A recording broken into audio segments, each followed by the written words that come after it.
মানুষকে সেজদা দেওয়া বৈধ থাকতো, তাহলে আমি দুনিয়ার সমস্ত নারীদেরকে বলে দিতাম তারা যেন তাদের স্বামীদের পায়ের মধ্যে সেজদা দেয়। কিন্তু এটা বৈধ নয়, এজন্য আমি আর কাউকে সেজদা দেওয়ার কথা বললাম না। এরপরেও আমাদের মধ্যে এক শ্রেণীর মানুষ আছে না নাই, আল্লাহকে বাদ দিয়ে গায়রুল্লাহকে সেজদা দেয় না, মাজারে গিয়ে সেজদা করে না, গাছের নিচে গিয়ে সেজদা করে না, এগুলা বৈধ না অবৈধ? এক আল্লাহকে বাদ দিয়ে আর কাউকে যদি কেউ সেজদা করে, সাথে সাথে তার ঈমান চলে যাবে, সে বেঈমান হয়ে যাবে। বলে নাউজুবিল্লাহ মিন যালিক। এজন্য আমাদের ঘরের মা বোন যারা রয়েছে, মা বোনদেরকে আসিয়ার মতো হতে হবে, ফিরাউনের ঘরের কাজের মহিলার মতো হতে হবে, আম্মাজান আয়েশার মতো হতে হবে, ফাতিমাতুজ জাহরা রাদিয়াল্লাহু তাআলা আনহার মতো হতে হবে। তাহলে ঘরের মধ্যে শান্তি আসবে না? আসবে। আল্লাহর নবীর ঘরের মধ্যে টাকা পয়সা ছিল? কিচ্ছু ছিল না, কিন্তু নবীজির ঘরের মধ্যে শান্তি ছিল। কেন? নবীজির ঘরের মধ্যে ভালোবাসা ছিল। নবীজি স্ত্রীদেরকে ভালোবাসতেন, স্ত্রীরা নবীজিকে ভালোবাসতেন। কেমন ভালোবাসতেন? আপনাদেরকে একটা উদাহরণ দিই। একবার রাসূল করিম সাল্লাল্লাহু আলাইহি সাল্লাম গোসল করার জন্য বসতেন, তো দেখেন যে গোসলের পানির সাথে রক্ত যাচ্ছে একটু। আম্মাজান আয়েশা দাঁড়িয়েছিলেন, জিজ্ঞাসা করলেন, আয়েশা এটা কিসের রক্ত? আম্মাজান আয়েশা বলছেন, ইয়া রাসূলুল্লাহ, অসাবধানতার কারণে, অসতর্কতার কারণে আপনি যখন এই কাঠটার উপরে বসেন, আমার পায়ের একটা আঙ্গুল এই কাঠের নিচে পড়েছে, আর সে আঙ্গুল ছেঁচে গেছে, ফেটে গেছে, তার রক্ত বেরোচ্ছে। আল্লাহ রাসূল বললেন, আয়েশা তুমি আমাকে একটু কিছু বললে না, ওয়াও বললে না, কারণটা কি? আম্মাজান আয়েশা বললেন, বিশ্ব নবী জনাবে মুহাম্মদুর রাসূলুল্লাহ সাল্লাল্লাহু আলাইহি সাল্লাম আমার পায়ের উপরে বসেছে, এটা তো সামান্য জিনিস। বিশ্ব নবীর কারণে যদি আমার কলিজাটা বের হয়ে যেত, তারপরও আমি টু শব্দটা করতাম না। আল্লাহর নবী তার বিবিদেরকে এত ভালোবাসতেন, বিবিরা ভালোবাসতো। আল্লাহর নবী তার স্ত্রী খাদিজাতুল কুবরা রাদিয়াল্লাহু তাআলা আনহাকে কত ভালোবাসতেন। আম্মাজান আয়েশা বলেন, কোন এক রাত্রে আমি দেখি আল্লাহর নবী আমার বিছানায় নাই। আমি খুঁজতে খুঁজতে বের হলাম, যে দেখি আল্লাহর নবী জান্নাতুল বাকিতে নাই, মসজিদে নববীর মধ্যে বসে বসে দুহাত তুলে আল্লাহর কাছে দোয়া করছেন।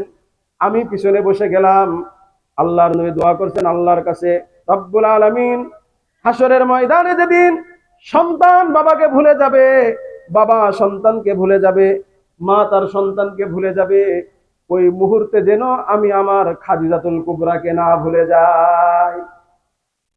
আম্মাজান আয়েশা বলেন, দোয়া শেষ হলো, আমি আল্লাহর রাসূলকে বললাম, ইয়া রাসূলুল্লাহ, ইয়া হাবিবাল্লাহ, 40 বছর বয়সের একটা বৃদ্ধা মহিলাকে আপনি বিয়ে করেছিলেন, তার মধ্যে এমন কি গুণ ছিল এখনো পর্যন্ত তাকে আপনি ভুলতে পারেন নাই? বিশ্ব নবীর চেহারাটা পরিবর্তন হয়ে গেছে। আম্মাজান আয়েশা বলেন, নবীজি বললেন, আয়েশা খাদিজার ব্যাপারে এমন কথা বলো না, কারণ তোমরা তো আজকে আমার সুখের দিনের সাথী, আর খাদিজা ছিল আমার ওই দিনের সাথী।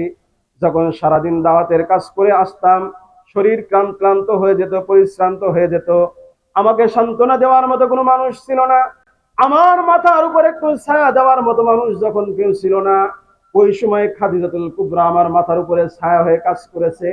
সুতরাং খাদিজার ব্যাপারে কোনো কিছু বইল না। আম্মাজান আয়েশা বলেন, ইয়া রাসূলুল্লাহ, ইয়া হাবিবাল্লাহ, আম্মা খাদিজাতুল কুবরা রাদিয়াল্লাহু তাআলা আনহু যে গুণ ছিল তার ভিতর থেকে একটা বলেন তো আমাকে শুনি।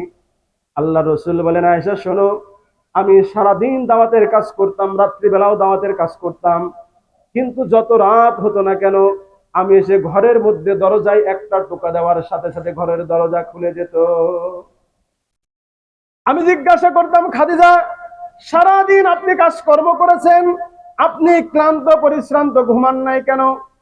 খাদিজা জবাব দিত, ইয়া রাসূলুল্লাহ, ইয়া হাবিবাল্লাহ, আপনি আল্লাহর রাসূল, আপনি ঘরে এসে আমাকে বারবার ডাকবেন, আপনার কষ্ট হবে, তাই আপনি যতক্ষণ পর্যন্ত ঘরে না আসেন ততক্ষণ পর্যন্ত আমি ঘরের দরজার সঙ্গে পিঠ লাগায় শুয়ে থাকি। বলেন সুবহানাল্লাহ। আমি আমার পিঠটা লাগিয়ে দাঁড়িয়ে থাকি, আপনি টোকা দেওয়ার সাথে সাথে আমি ঘরের দরজাখানা খুলে দিই। কি মহব্বত, কি ভালোবাসা! ছিল তাদের ঘরের মধ্যে। নবীজির ঘরে টাকা ছিল না, পয়সা ছিল না, কোনো কিছু ছিল না, কিন্তু নবীজির ঘরটা ভালোবাসার মহব্বত দিয়ে ভরপুর ছিল। কেন? ঘরের মহিলাগুলা ভালো ছিল। কি ছিল? ভালো ছিল। তাই আমাদের মা বোনদেরকে বলবো, যারা শুনতে এসেছেন আজকের মাহফিল, আপনারা খাদিজাতুল কুবরার চরিত্র গ্রহণ করেন, আম্মা জান আয়েশার চরিত্র গ্রহণ করেন, আসিয়ার চরিত্র গ্রহণ করেন, মারিয়ামের চরিত্র গ্রহণ করেন। ঘরগুলা দেখবেন শান্তির জায়গা হয়ে গেছে। আমাদের অবস্থা কি? সারাদিন কাজ করে এসে, দোকানদারি করে এসে, ব্যবসা করে এসে আসতে রাত দেরি হয়ে গেছে, 10টা বেজে গেছে, 11টা বেজে গেছে, এসে আমরা পাই আমাদের বউরা জেগে আছে, পাই নাকে সরিষার তেল দিয়ে ঘুমায়। কথা বলেন ঠিক না বেঠিক? এরপরে কোন রকম ডাকার পরে যদি দরজাটা খুলে দেয়, যদি ভাত দেয়, ভাত দাও, বলে রাখা আছে খেয়ে নাও, বলে না, বলে না। এটা কোনো মহিলার বৈশিষ্ট্য হতে পারে না। জান্নাতি মহিলার বৈশিষ্ট্য এটা হতে পারে না। সে স্বামীকে তার মাথার উপরে করে রাখবে।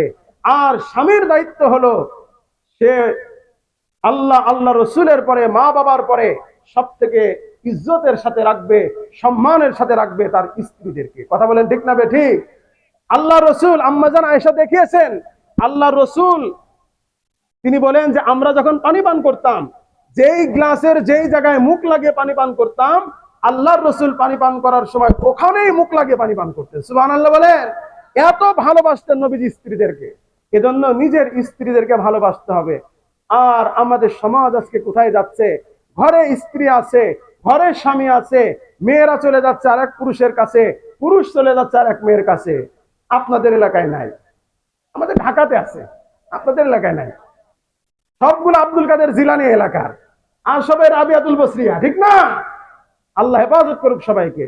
দোস্ত, এই অবস্থা যদি হয়, মা বোনরা কান পেতে শুনে রাখেন, পুরুষরা শুনে রাখেন, আপনি যদি আপনার স্বামীকে ঠকান, স্বামী যদি স্ত্রীকে ঠকান, এইভাবে যদি চলতে থাকে, ঘরটাও জাহান্নাম হয়ে যাবে। এবং হাসরের ময়দানেও যে দেখবেন আপনার জন্য জাহান্নাম ছাড়া আর কোনো উপায় নাই। এজন্য আমাদের ঘরগুলা ঠিক করতে হবে। মহিলাদের জান্নাতে যাওয়া একেবারে সোজা। আল্লাহ রসুল বলে দিয়েছে, আলমারাতু ইযা সাল্লাত খামসাহা, একজন মহিলা যখন 5 ওয়াক্ত নামাজ আদায় করবে, রমজান মাসে রোজা রাখবে, লজ্জাস্থানকে হেফাজত করবে, স্বামীর সেবা শুশ্রূষা করবে, আল্লাহ তাআলা তার জন্য জান্নাতের 8টা দরজা খুলে দেবে। সে যে দরজা দিয়ে ইচ্ছা আল্লাহ তাআলার তৈরি জান্নাতের মধ্যে চলে যেতে পারবে। এজন্য আমাদের ঈমান হতে হবে, বলছিলাম ওই রকম ঈমান, হযরতে সাহাবায়ে কেরামের মতো ঈমান আমাদের হতে হবে। একজন সাহাবীর সংক্ষিপ্ত একটু ঘটনা আপনাদেরকে শোনাই। আল্লাহ রসুলের একজন সাহাবীর নাম হলো আব্দুল্লাহ বিন হুযাফা রাদিয়াল্লাহু তাআলা আনহু। নবীজির সাহাবী, নবীজি ইন্তেকাল করেছেন।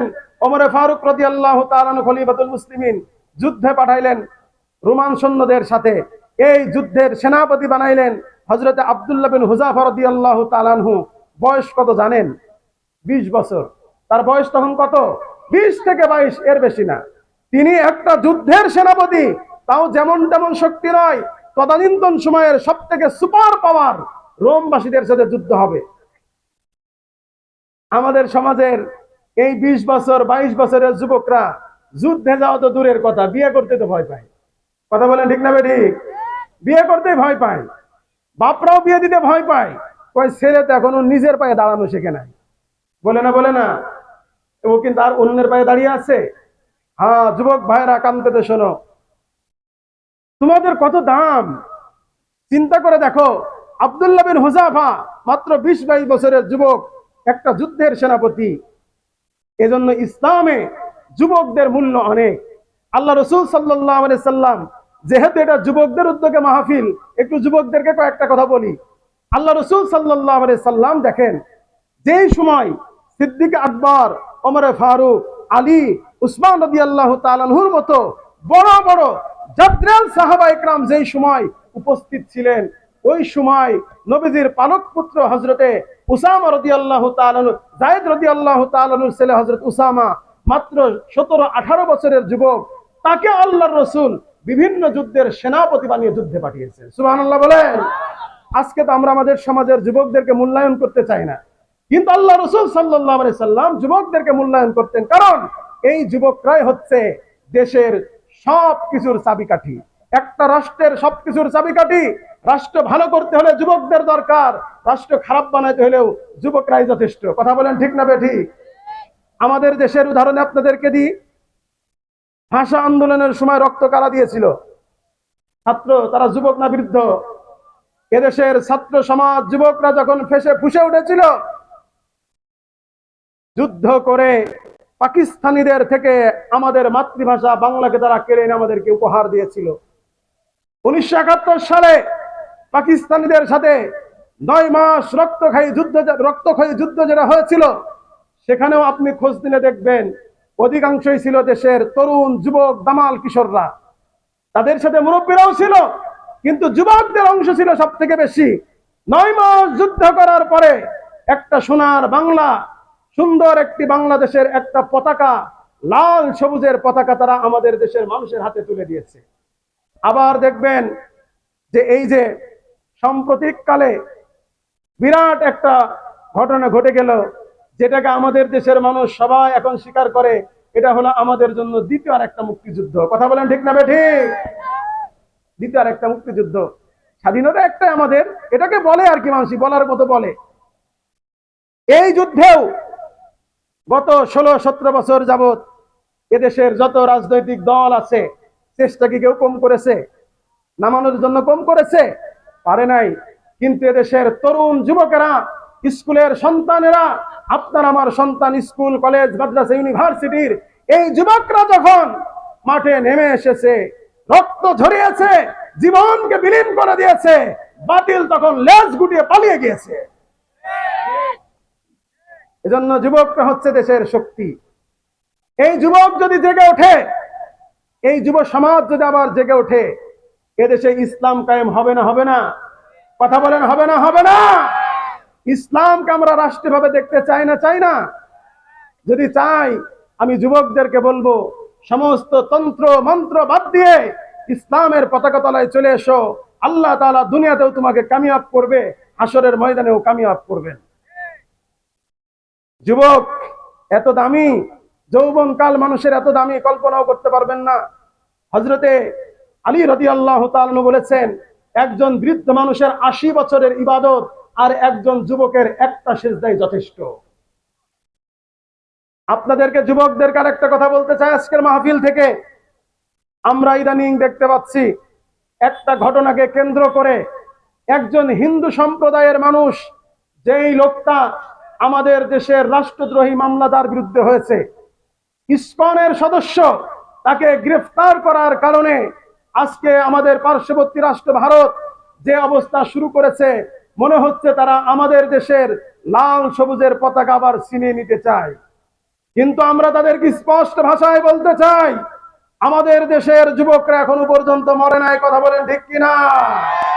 যেই যুবকরা 71-এ মুক্তিযুদ্ধ করে লাল সবুজের পতাকা দেশে নিয়ে এসেছে, 24 জুলাইয়ের গণঅভ্যুত্থানের মাধ্যমে জালেমদেরকে যেভাবে বিতাড়িত করেছে, ভারত যদি আমাদের থেকে আমার সোনার বাংলার লাল পতাকা, লাল সবুজ পতাকার দিকে যদি চোখ তুলে তাকাতে চাই, আমরা তাদের চোখ উপড়ে ফেলে দেব ইনশাআল্লাহ। কোনোভাবেই তাকাতে পারবে না। সাথে সাথে আরেকটা বলতে চাই, আমাদের এই বাংলাদেশ আবহমান কাল থেকে আমরা হিন্দু, মুসলিম, বৌদ্ধ সর্বজাতি মিলে বসবাস করে আসছি। কথা বলেন ঠিক না বেঠিক?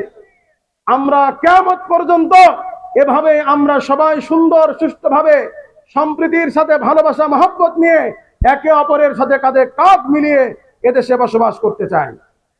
কিন্তু ইসকন নামক যে একটি সংগঠন হিন্দুদের, আজকে কথা বলতে কোনো বাধা নেই, এটা সাধারণ কোনো সংগঠন নয়, বরং এটা হলো ইসকন নামক হিন্দুদের একটি জঙ্গি সংগঠন। এই জঙ্গি সংগঠনের মাধ্যমে তারা এদেশ থেকে মুসলমানদেরকে নিশ্চিহ্ন করতে চায়। মুসলমান নাকি কলা পাতা, কচু পাতার পানি? কচু পাতার পানি মনে হয় তোমাদের কাছে? ইসকন এবং হিন্দু সম্প্রদায়ের এই জঙ্গি সংগঠনের মানুষদেরকে আমরা বলতে চাই, এটা বাংলাদেশ, এটা ভারত নয়, এটা গুজরাট নয়, এটা বাংলাদেশ, এটা ইন্ডিয়া নয়, এটা বাংলাদেশ। এদেশের হিন্দু সম্প্রদায় যদি গৌর গোবিন্দের ভূমিকায় অবতীর্ণ হয়, এদেশের মুসলমান, তাওহীদি জনতা, ছাত্র সমাজ, যুবক তরুণেরা হযরত শাহজালাল রাহমাতুল্লাহ আলাইহির ভূমিকায় অবতীর্ণ হবে। কথা বলেন ঠিক না বেঠিক? তোমরা যদি খেলতে চাও মাঠে এসো। আমাদের একজন মুসলিম ভাই সাইফুল ইসলাম আলিফকে তোমরা হত্যা করেছো, নির্মম ভাবে তাকে হত্যা করেছে। সরকার বাহাদুরের কাছে আমরা এই মাহফিল থেকে আবেদন জানাতে চাই, ইসকন নামক যে জঙ্গি সংগঠন রয়েছে এটাকে বাংলার জমিনে নিষিদ্ধ ঘোষণা করতে হবে, করতে হবে, করতে হবে। সেই সাথে সাথে সাইফুল ইসলাম আলিফকে যারা হত্যা করেছে তাদেরকে গ্রেফতারি করে সঠিক বিচার করে তাদেরকে আইনের কাঠগড়ায় দাঁড় করিয়ে দৃষ্টান্তমূলক শাস্তির আওতায় আনতে হবে। এটা এদেশের জনগণের 16 কোটি জনগণের অন্তরের দাবি, সেটা সরকারকে বুঝতে হবে। সরকার যদি সেটা না বুঝে উপেক্ষা করে চলতে চায়, পূর্বের সরকারদেরকে যেরকম খেসারত দিতে হয়েছে তাদেরকেও সেই খেসারত দিতে হবে। আমরা লক্ষ্য করে দেখছি এই সরকার যদি ইসকন নামক হিন্দু সংগঠনকে, জঙ্গি সংগঠনকে নিষিদ্ধ ঘোষণা না করে তাহলে বাংলাদেশের স্বাধীনতা সার্বভৌমত্ব বিপন্ন হওয়ার এবং হুমকির মুখে পড়ার সম্ভাবনা আছে। কথা বলেন ঠিক না বেঠিক? এজন্য এদেরকে নিষিদ্ধ ঘোষণা করতে হবে। যে কথা বলছিলাম যুবক ভাইরা, এজন্য তৈয়ার থাকতে হবে, তৈরি থাকতে হবে। ইসলামের ডাক যদি আসে, এদেশকে রক্ষা করার ডাক যদি আসে, ইসলামকে প্রতিষ্ঠা করার ডাক যদি আসে, বুকের তাজা রক্ত ঢেলে দিয়ে ইসলামের ঝান্ডা প্রতিষ্ঠা করতে রাজি আছি তো ইনশাআল্লাহ? কে কে আছেন আল্লাহকে দুহাত তুলে দেখিয়ে দেন একটু ইনশাআল্লাহ।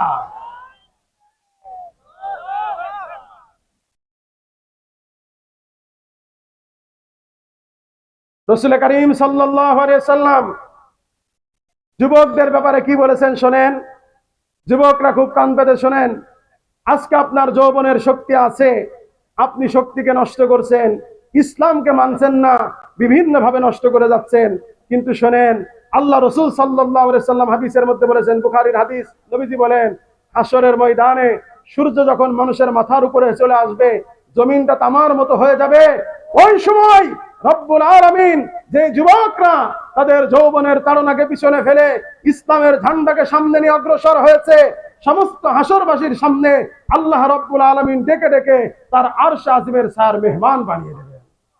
এই যে আজকের যুবকরা তাফসীরুল কোরআন মাহফিলের ব্যবস্থা করেছে, আমি আশাবাদী এই যুবকগুলা যদি আরেকটু মেহনত করে ইনশাআল্লাহ হাশরের ময়দানে এদেরকে আমরা আরশ আজিমের ছায়া দেখতে পাবো ইনশাআল্লাহ।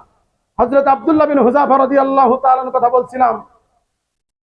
যখন তিনি রোমে যুদ্ধ করতে গেলেন, রোমে যুদ্ধ করতে যাওয়ার সময় হযরত আব্দুল্লাহ বিন হুযাফা রাদিয়াল্লাহু তাআলা আনহুকে রোম সম্রাট তখন বলে দিয়েছিল যে মুসলমানদের ভিতর থেকে যুদ্ধের পরাজয় হোক আর জয় হোক আমাদের যায় আসে না, আমরা একটা মুসলমান সৈনিক আমাদের কাছে ধরে নিয়ে আসবা, তাদের ইমানি পাওয়ারটা আমরা একটু দেখতে চাই। ভাই উঠে চলে যাচ্ছেন, দোয়া করে যে মনে ভালো হয়।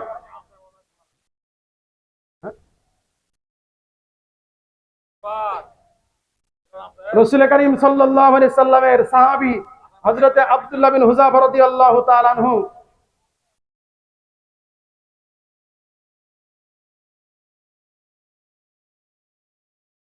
একটু মনোযোগ দিয়ে শোনেন আপনারা, ঘটনাটা শেষ করি। আব্দুল্লাহ বিন হুযাফা রাদিয়াল্লাহু তাআলা আনহু এই রোমান সৈন্যরা যাদেরকে ধরলো তাদের ভিতরে আব্দুল্লাহ বিন হুযাফা রাদিয়াল্লাহু তাআলা আনহু ধরা পড়লেন। রোমান সম্রাট তার সামনে আব্দুল্লাহ বিন হুযাফা সহ পুরা মুসলমান বাহিনীকে একত্রিত করা হলো। রোম সম্রাট আব্দুল্লাহ বিন হুযাফা রাদিয়াল্লাহু তাআলা আনহুকে দেখে বলছে, আব্দুল্লাহ, তোমাকে দেখে আমার খুব ভালো লাগছে, তুমি আসো আমার পাশে এসে বসো। সবাই আশ্চর্য হয়ে গেছে, একজন সৈন্য মুসলিম সৈন্যকে পাশে বসাচ্ছে, এটা কেমন কথা? রোম সম্রাট বলছে, তোমাকে আমার খুব ভালো লাগছে, কিন্তু তোমার মাঝখানে আর আমার মাঝখানে একটা বাধা। বলে কি বাধা? বলে সেটা হলো তুমি মুসলিম আর আমি হলাম খ্রিস্টান। তুমি একটা কাজ করো, ইসলামকে পরিহার করো, খ্রিস্টান হয়ে যাও, তাহলে তোমার বড় লাভ হবে। কি লাভ হবে? রোম সম্রাট বলল, আমার রাজ্যের অর্ধেক তোমাকে লিখে দিয়ে দেব, আর আমার একটা সুন্দরী মেয়ে আছে, তোমার সাথে বিবাহ দিয়ে দেব। হযরত আব্দুল্লাহ বিন হুযাফা রাদিয়াল্লাহু তাআলা ঈমান কেমন ছিল চিন্তা করেন। তিনি বললেন, বাচ্চা, সব কিছু যদি তুমি আমাকে দিয়ে দাও তারপরে ঈমান ছাড়তে পারবো না। রোমান সম্রাটকে জানিয়ে দিলেন, লাল কুত্তা, তুমি আমার ঈমান নিতে চাও, প্রলোভন দেখাও, লোভ দেখাও, আমার এক হাতে আসমানের চাঁদ আর এক হাতে সূর্য যদি এনে দাও, ঈমান ছাড়তে পারবো না। রোমান সম্রাট খুব রেগে গেছে, বলে ওকে জেলখানায় বন্দি করো। জেলখানায় বন্দি করা হলো, আর বলে দিল তাকে খাবারও দিবা না, পানিও দিবা না। কয়েকদিন যাওয়ার পরে না খেতে পেরে আব্দুল্লাহ বিন হুযাফা রাদিয়াল্লাহু তাআলা আনহু বড় অসুস্থ হয়ে গেলেন। এবার ডাক্তার জানাইলেন, বাচ্চা নামদার, আব্দুল্লাহ বিন হুযাফার অবস্থা মারাত্মক, মাটির মধ্যে পড়ে গেছে, মনে হয় মরে যাবে যদি খাবার পানীয় দেওয়া না হয়।